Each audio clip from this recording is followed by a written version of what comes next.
নমস্কাৰ এই মুহূৰ্তত আহি পৰিছে সন্ধিয়াৰ কেইবাটাও গুৰুত্বপূৰ্ণ খবৰ আজি 12 জানুৱাৰী অসমৰ লগতে ভাৰতৰ বিভিন্ন প্ৰান্তৰ পৰা সন্ধিয়াৰ কেইবাটাও খবৰ আহি পৰিছে এই মুহূৰ্তত জনাই আছো এটা গুৰুত্বপূৰ্ণ খবৰ অৱশেষত ক্ষমা বিচাৰিছে ৰেজাউল কৰিম চৰকাৰে সামাজিক মাধ্যমত ৰেজাউল কৰিম চৰকাৰে কেইবাটাও মন্তব্য কৰিছিল আৰু তাৰ পাছতে ক্ষমা বিচাৰিছে ৰেজাউল কৰিম চৰকাৰে অৱশেষত অসমবাসীৰ ওচৰত ক্ষমা বিচাৰিছে ৰেজাউল কৰিমে মই ক্ষমা বিচাৰিছো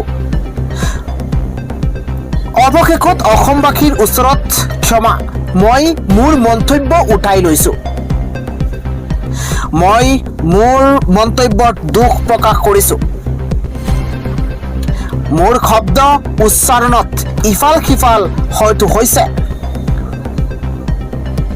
মই বৰ অসম গঢ়াৰ কথাহে কৈছো এই বুলি মন্তব্য কৰিছে ৰেজাউল কৰিম চৰকাৰে কয় যে মই বৰ অসম গঢ়াৰ কথা কৈছিলো মোৰ মন্তব্যক বেলেগভাৱে লৈ যোৱা হৈছে মই সমন্বয় আৰু উন্নয়নৰ কথাহে কৈছিলো মই মনোবৃত্তি লৈ কথা কোৱা নাছিলো বুলি মন্তব্য কৰিছে ৰেজাউল কৰিম চৰকাৰে মুখ্যমন্ত্ৰীয়ে মোৰ মন্তব্যক লৈ নিকৃষ্ট ৰাজনীতি কৰিছে বিজেপিয়ে মোৰ মন্তব্যক লৈ নিকৃষ্ট ৰাজনীতি কৰিছে উজনি অসম নামৰি অসম ভাগ ভাগ কৰিব বিচাৰিছে এই মন্তব্য ন কংগ্ৰেছী ৰেজাউল কৰিম চৰকাৰৰ আন এটা খবৰ হৈছে চাচা আৰু মামাক মই ব্ৰহ্মপুত্ৰত দলিয়াই দিম আজি সামাজিক মাধ্যমত এইদৰে মন্তব্য কৰিছে অখিল গগৈয়ে কৈছে চাচা আৰু মামাক ব্ৰহ্মপুত্ৰত দলিয়াই দিম পৰৱৰ্তী খবৰ সাৱধান ভুলতো উজনি অসমলৈ নাহিব ৰেজাউল কৰিম এটা ব্ৰেকিং নিউজ শিৱসাগৰত ৰেজাউলৰ বাংলাদেশী ৰাজনীতি নচলিব বাংলাদেশী ৰক্ষক ৰেজাউল কৰিম চৰকাৰ ৰেজাউলে মিয়ালেণ্ড নিজৰ অঞ্চলত বনাওক উজনি অসমত চকু নিদিব ৰেজাউল কৰিম চৰকাৰে উজনি অসমলৈ আহিলে ৰেজাউল কৰিমৰ অৱস্থা বেয়া হ'ব উজনি অসমলৈ আহিলে ৰেজাউল কৰিমৰ অৱস্থা বেয়া হৈ যাব চেণ্ডেল গেলা বিলাহীৰে আদৰণি জনোৱা হ'ব আমচুক গেলাই খাই শেষ কৰিছে হেনো ৰেজাউল কৰিম চৰকাৰে এতিয়া কংগ্ৰেছক শেষ কৰিবলৈ আহিছে ৰেজাউল কৰিমে গৌৰৱ গগৈৰ সন্মুখতে শিৱসাগৰক ধুবুৰী বনাম কলে ৰেজাউল কৰিম চৰকাৰে ইয়াতকৈ দুখৰ কথা আৰু একো নাই ৰেজাউলৰ কথাত নিমাতি কইনা হৈ বহি থাকিল অতি শীঘ্ৰেই ক্ষমা খোজক ৰেজাউল কৰিমে এইদৰে মন্তব্য অন্যতা 2026ত প্ৰত্যুত্তৰ দিয়া হ'ব দেশতকৈ বাংলাদেশী ডাঙৰ নহয় ৰেজাউল কৰিমৰ প্ৰতিকৃতি দাগ কৰি এই হুংকাৰ দিছে অসমীয়া যুৱ মঞ্চই পৰৱৰ্তী খবৰটো হৈছে মুখ্যমন্ত্ৰী লড়কি বেহেন যোজনাৰ অধীনত মহাৰাষ্ট্ৰৰ পৌৰ নিৰ্বাচনৰ এদিন পূৰ্বে 1 কোটি মহিলাৰ একাউণ্টলৈ 3000 কোটি টকা ভোটাৰক প্ৰভাৱিত কৰিবলৈ ইয়াক সমূহীয়া চৰকাৰী উৎকোচ আখ্যা দি নিৰ্বাচনী আয়োগৰ ওচৰত অভিযোগ এবাৰ বিৰোধীৰ আন এটা খবৰ হৈছে ভৱিষ্যতে বিজেপি চৰকাৰ থাকিলে অসমত ভয়ংকৰ পৰিস্থিতি হ'ব এটা ব্ৰেকিং নিউজ ভৱিষ্যতে বিজেপি চৰকাৰ থাকিলে ভয়ংকৰ পৰিস্থিতি হ'ব অসমত বিপদত পৰিব লাগিব অসমৰ জনতা আগন্তুক নিৰ্বাচনক ভাবি চিন্তি সিদ্ধান্ত লওক সকলোৱে আগন্তুক নিৰ্বাচনত ৰাইজে চিন্তা কৰক ক'ত ভোট দিব এদিন মোৰ কথাবোৰ উপলব্ধি কৰিব দেশৰ জনতাই বিজেপিক ক্ষমতাচ্যুত নকৰিলে অসমখন গভীৰ অন্ধকাৰত ডুব যাব 5 বছৰে অসমখন থান ভান কৰিছে বিজেপিয়ে ভিতৰি অসমখন প্ৰায় ধ্বংসৰ মুখলৈ ঠেলি দিছে বিজেপিয়ে মুখ্যমন্ত্ৰীৰ মুখত কেৱল মিয়াৰ কথা কিন্তু সেই মিয়াৰ লগতে সহবাস কৰি আছে বিজেপিয়ে অসমৰ মূল সমস্যা সমাধানৰ বাবে একোৱেই নকৰিলে বিজেপি চৰকাৰে বিজেপিক পুনৰ কি বিশ্বাসত ভোট দিব অসমৰ জনতাই বিজেপিয়ে যিখন সংবিধান মানি চলে সেইখন ভয়ংকৰ সংবিধান ভিতৰি অসমখন প্ৰায় ধ্বংসৰ মুখত বিজেপিক ক্ষমতাচ্যুত নকৰিলে অসমখন গভীৰ অন্ধকাৰত ডুব যাব এইদৰে বিজেপিক উদ্দেশ্য কৰি কেইবাটাও বিস্ফোৰক মন্তব্য কৰিছে সৰব হৈ পৰিছে ৰাজেন গোহাঁই। আন খবৰ হৈছে আহি গৈছে উৰুকাৰ বজাৰৰ মাছৰ মূল্য। কিমান দাম হ'ব এইবাৰ উৰুকাৰ বজাৰত? অধিক দাম ল'ব নোৱাৰিব ব্যৱসায়ীয়ে। ডাঙৰ খবৰ ব্ৰেকিং নিউজ। ভোগালী বিহুৰ প্ৰাক মুহূৰ্তত আহি গৈছে মাছক লৈ নতুন এছঅপি। যধে মধে মাছ বেপাৰে বিক্ৰী কৰিব নোৱাৰিব মাছ। ডাঙৰ খবৰ, যধে মধে মাছ বেপাৰে বিক্ৰী কৰিব নোৱাৰিব মাছ, কিয়নো এছঅপি এই মুহূৰ্তত জাৰি কৰা হৈছে। ল'ব নোৱাৰিব কোনো মাছ বেপাৰীয়ে অধিক মূল্য ল'লেই ৰঙাগড়ৰ আলহী হ'ব লাগিব মাছ বেপাৰী। মাছৰ মূল্য নিৰ্ধাৰণ কৰিছে ইতিমধ্যে প্ৰশাসনে।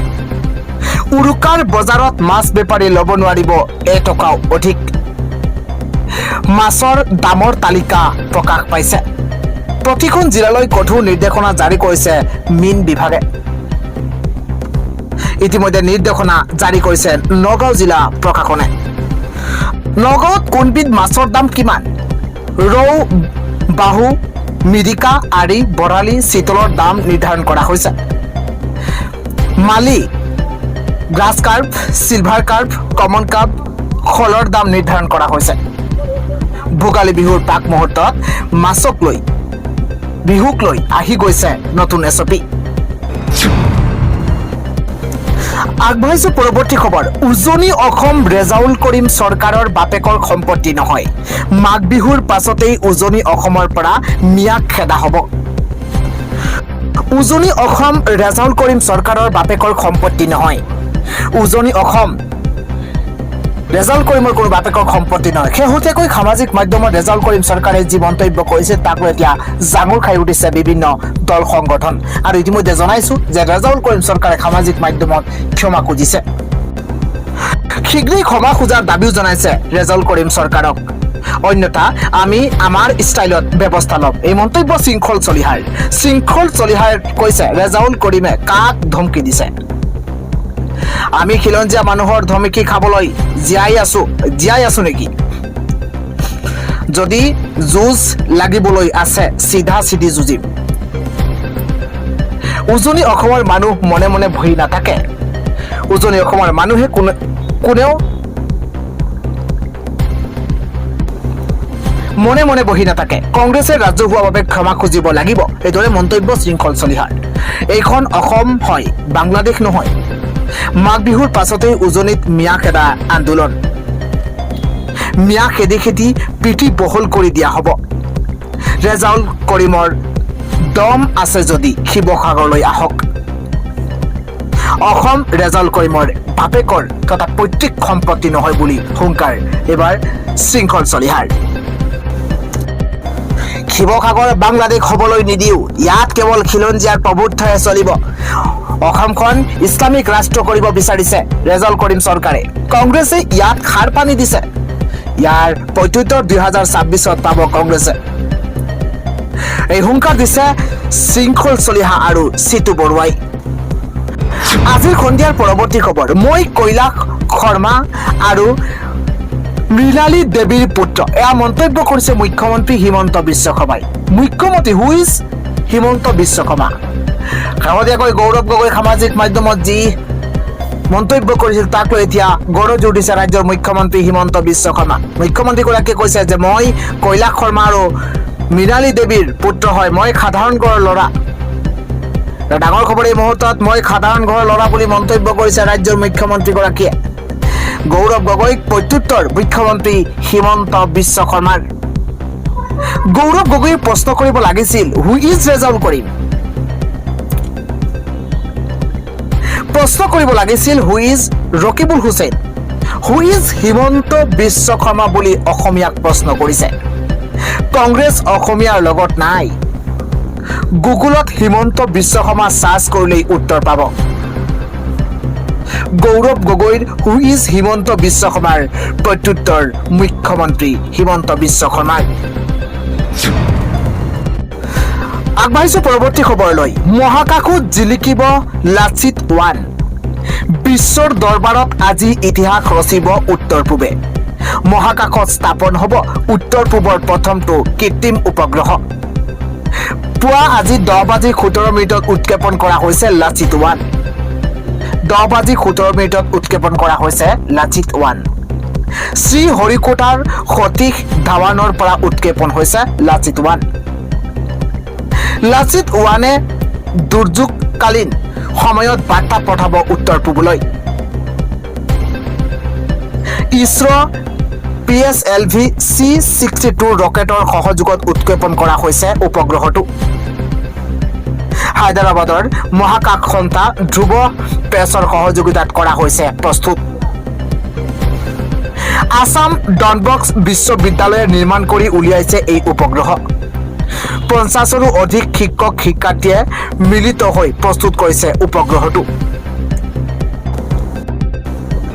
আজিৰ সন্ধিয়াৰ পৰৱৰ্তী খবৰ 1250 টকা নহয় 8000 টকা লাভ কৰিব অৰুণোদয় হিতাধিকাৰীয়ে ৰাজ্যৰ লাখ লাখ অৰুণোদয় হিতাধিকাৰীসকললৈ অত্যন্ত ভাল খবৰ আহি পৰিছে ৰাজ্যৰ লাখ লাখ অৰুণোদয় হিতাধিকাৰীলৈ ভাল খবৰ কিয়নো 1250 টকা নহয় 8000 টকা পাব অৰুণোদয় হিতাধিকাৰীয়ে ডাঙৰ মন্তব্য কৰিছে ৰাজ্যৰ মুখ্যমন্ত্ৰী হিমন্ত বিশ্ব শৰ্মাই প্ৰতিগৰাকী অৰুণোদয় হিতাধিকাৰীয়ে পাব 8000 টকা 20 ফেব্ৰুৱাৰীত 8000 টকাকৈ লাভ কৰিব প্ৰতিগৰাকী হিতাধিকাৰীয়ে হিতাধিকাৰীৰ বেংক একাউণ্টত জমা হ'ব এই ধনৰাশি ৰাজ্যৰ 37 লাখ মহিলাই পাব 8000 টকা বহাগ বিহুৰ আগতীয়া উপহাৰ অৰুণোদয় হিতাধিকাৰী জানুৱাৰীৰ পৰা এপ্ৰিললৈ অৰুণোদয় ধন 5000 টকা লাভ কৰিব একেলগে 4 মাহৰ ধন লাভ কৰিব হিতাধিকাৰীয়ে আৰু বিশেষ বিহু উপহাৰ হিচাপে 3000 টকা লাভ কৰিব ৰাজ্যৰ লাখ লাখ অৰুণোদয় হিতাধিকাৰীসকলৰ বাবে ভাল খবৰ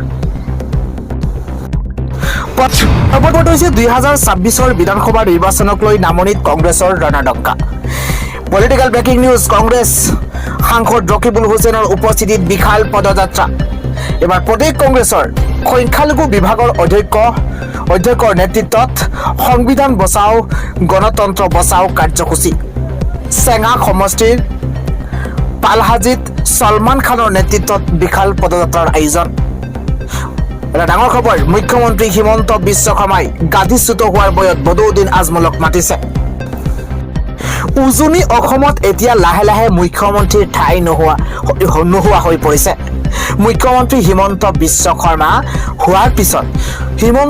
শৰ্মা মুখ্যমন্ত্ৰী হোৱাৰ পিছত হ্ৰাস পাইছে আহোম সম্প্ৰদায়ৰ সমষ্টি ডাঙৰ খবৰ এই মুহূৰ্তত নিৰ্বাচন আয়োগৰ সৈতে জড়িত বিষয়াকো কঠোৰ সকিয়নি সাংসদগৰাকীৰ সকলো জাতিক ভাগ ভাগ কৰি নিৰ্বাচনী বৈতৰণি পাৰ হোৱাৰ ষড়যন্ত্ৰ ৰচিছে বিজেপিৰ বিৰুদ্ধে অসমৰ সকলো লোক বিৰোধী একত্ৰিত হৈছে ভোট চুৰি কৰিব নোৱাৰিলে হিমন্ত বিশ্ব শৰ্মা মুখ্যমন্ত্ৰী হ'ব নোৱাৰে মুখ্যমন্ত্ৰীয়ে ভোট চুৰি কৰিবলৈ নাপাই এতিয়া এছাৰ কৰিবলৈ লৈছে অসমত খচৰা তালিকাত থকা নাম কটাৰ প্ৰক্ৰিয়া চলি আছে উচ্ছেদ কৰা সকলৰ নাম ভোটাৰ তালিকাত থাকিব লাগিব আগবাঢ়িছো পৰৱৰ্তী খবৰ মুছলমান ৰাষ্ট্ৰত নামিব শ শ মাৰ্কিন সেনা ইতিহাসত নোহোৱা নোপোজা সিদ্ধান্ত এবাৰ ৰাষ্ট্ৰপতি ডনাল্ড ট্ৰাম্পৰ এটা ব্ৰেকিং নিউজ ইতিহাসত নোহোৱা নোপোজা সিদ্ধান্ত ডনাল্ড ট্ৰাম্পৰ নিজকে ভেনিজুৱেলাৰ কাৰ্যকৰী